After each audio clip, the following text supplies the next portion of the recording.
This video is an introduction to JobTrack software system. We're going to be looking at the JT Office system. This is a system that would be run on Windows operating system in the Office.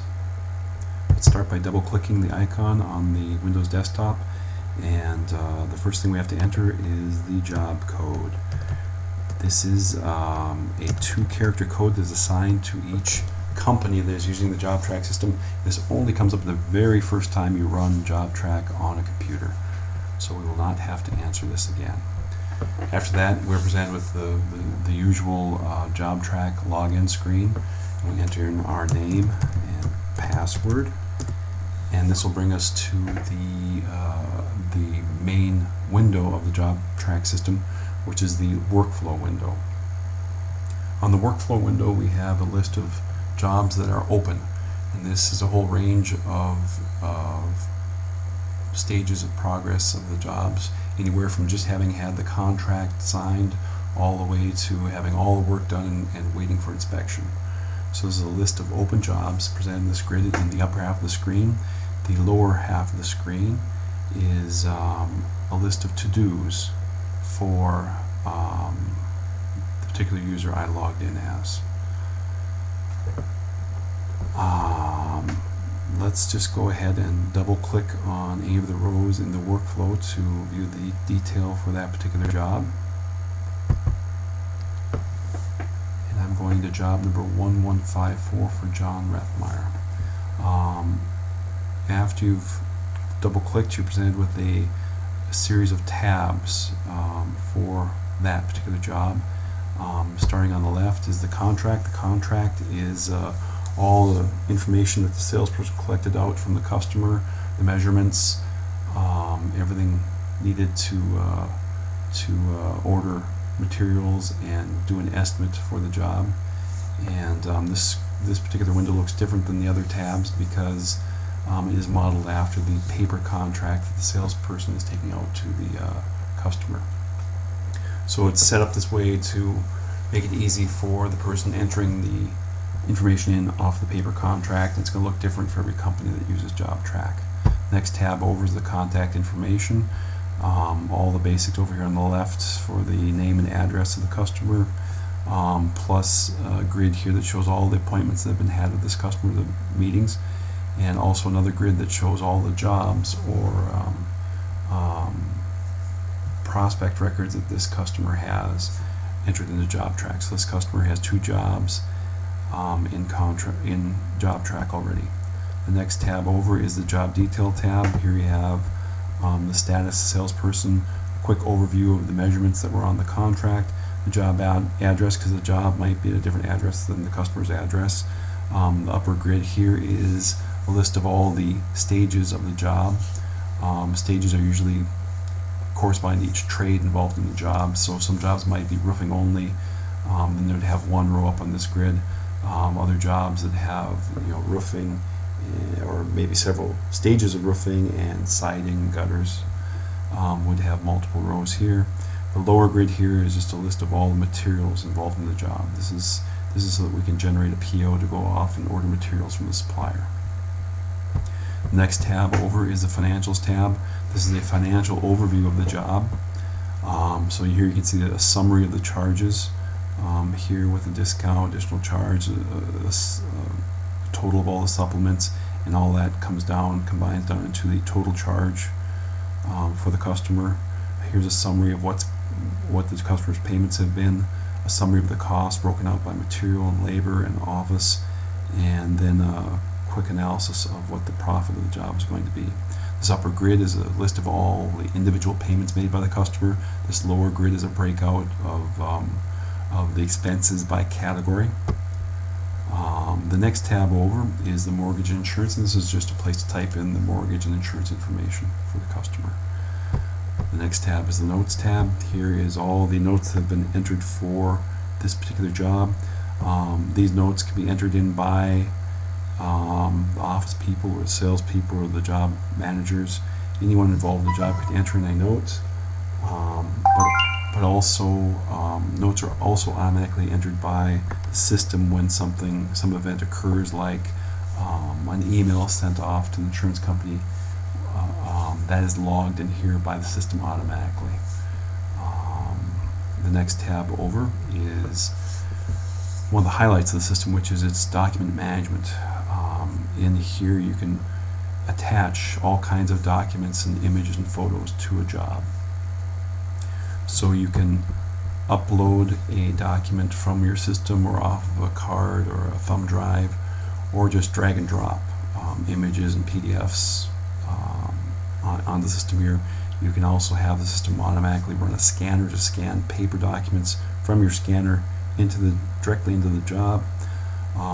Something that's not obvious here is that you can take photos out with your smartphone and have images go straight from your phone directly into the job by just emailing them to an address that includes a job number. This button shows that you can click on one or more images and select those images to be emailed to someone, and click on this button, and it gives you a list of all the emails for people that are involved in the job, so you can just very quickly check mark off these people and send those documents as attachments in an email. To view a document, you just double click on it. So if I double click on this photo, very quickly it'll come up and be displayed. It's full screen size. Also, if I double click on a PDF, it'll come up and display the PDF quickly. The next tab over is the supplements tab. This is where all of the change orders and supplements are documented, and they automatically, all information typed in here can be used to create a supplement document, and printed or emailed or faxed automatically right from within the system. And the financial aspects of the supplement are automatically figured into the financial calculations for the job. The next tab over is the core work orders, reports, letters. It's pretty much all the correspondence that's automatically handled by the system. So you can just pick from this list of what you want to do, anything ranging from a blank letter or a fax cover sheet,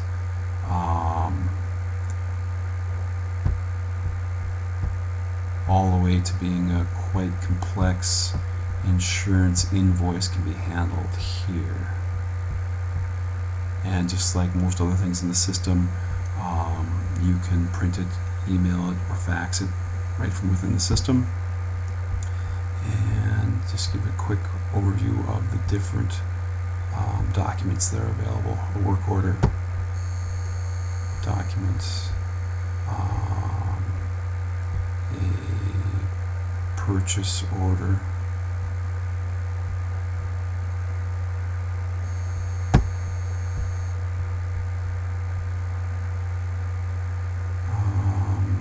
so these are the documents that are available, including automatically generated letters to the customer, thank you letters, and that sort of thing.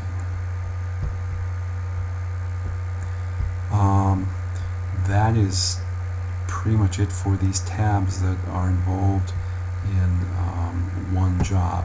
So now I'm going to click back on the workflow button, and let's work our way down the buttons here on the left side. The next button over is the find button. I click on it. It'll allow me to find a job anywhere in the system. So, if the job doesn't appear on the workflow, if it's an older job, I can just start typing here to search for that job. The system is smart. It'll type in pretty much anything, and it will use whatever you type in to find the job. So I can obviously type in the job number, and it'll get me right to the job. And then double clicking on that row that comes up will take me right back to where we were in that job with all the tabs and options. I'm going to click on the find button here again and just start typing in the last name. As soon as I get to 3 characters, you can see that it's found the jobs for John Rethmeyer, and there is the job again that we were looking at, and I can just double click and go right back into that job. One thing about the system too is it's smart enough to know that if you start to type in a number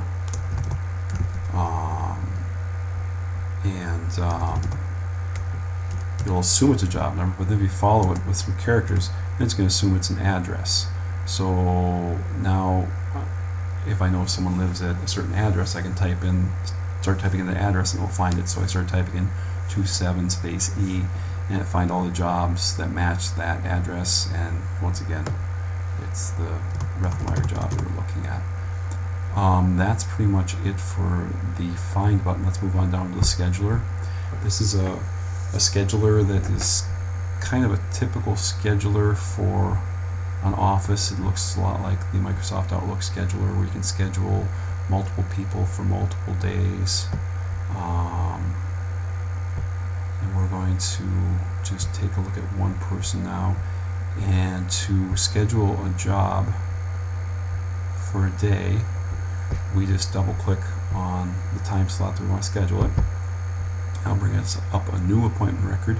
We'd say I want to make a roofing appointment for a salesperson named Brian Smith, and I could type in a brand new customer here on the right. It would create a new customer record. I'm going to pick on our person again, John Rothmeyer, and say I want to make a new appointment for John. And as you can see, I just started to type his name in and picked him off the list. It drops all his information in, and then I close this, and it creates great for John Rothmeyer. And there's a lot of stuff I can do from this point. I can just click on it and view it again, view the appointment, or I can just drag this line to make the appointment longer. I could actually highlight more days over here on the right. So now I have Monday, Tuesday, Wednesday available, or in the viewing window, and I can just grab this appointment and drag it to a different day. And whenever changes are made to a new appointment is created or changed, the system automatically sends off emails to that salesperson that the appointment's been made or changed. Moving on down the buttons here, I'm going to click on the checkbook button over on the left, and that brings us to a checkbook register, much like Quicken or QuickBooks. This is an alternative for companies to use, so they should not have to be using Quicken or QuickBooks in their company if they make full use of the system. Just like Quicken, it's designed to look very simple. If I want to just very quickly make a payment for some miscellaneous expense, I can just click on Other and type in what I'm making a entry for, and then type in the amount, and that is pretty much it.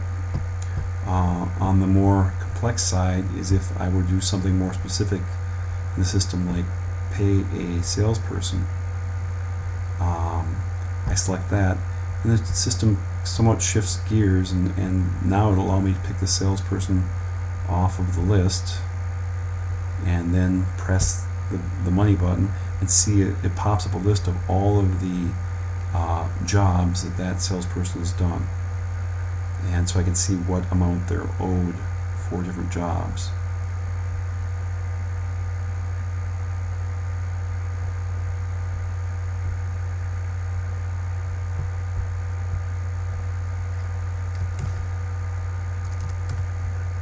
And make a salesperson payment.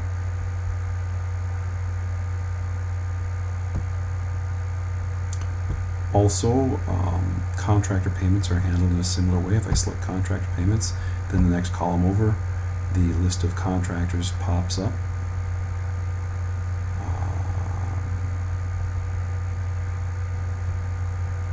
And the same thing, then clicking the button, the next payment works nearly identically to the salespeople payments. So you're showed a list of jobs that this salesperson or this contractor is owed money.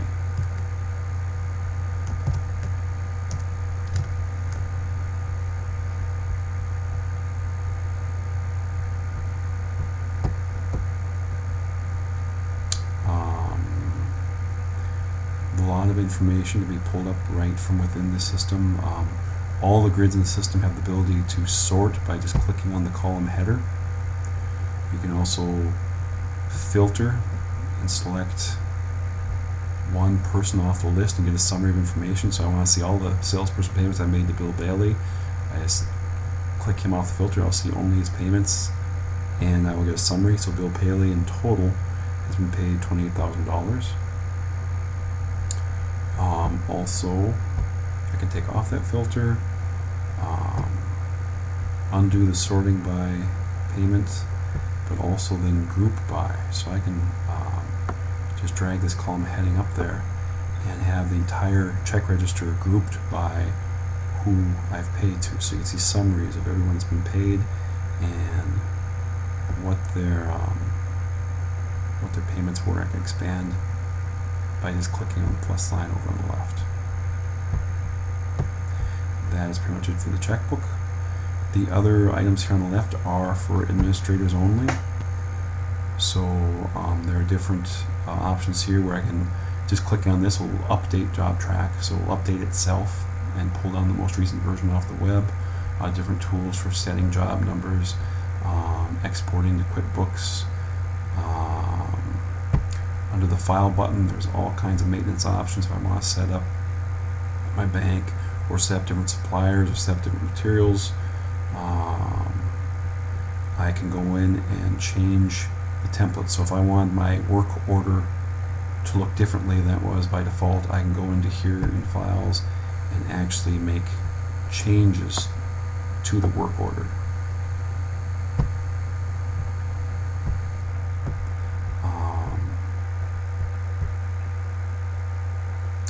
Reports.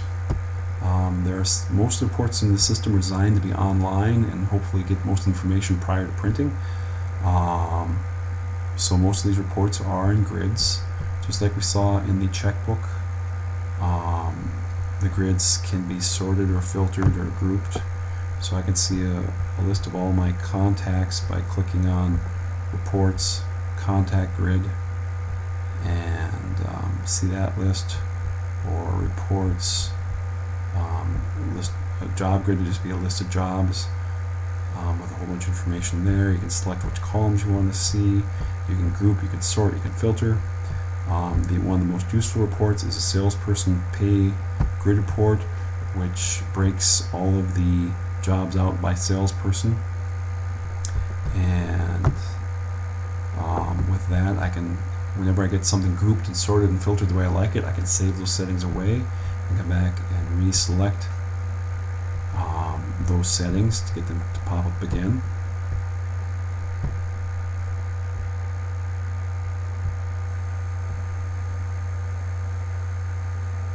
So lots of useful stuff coming out of the reports.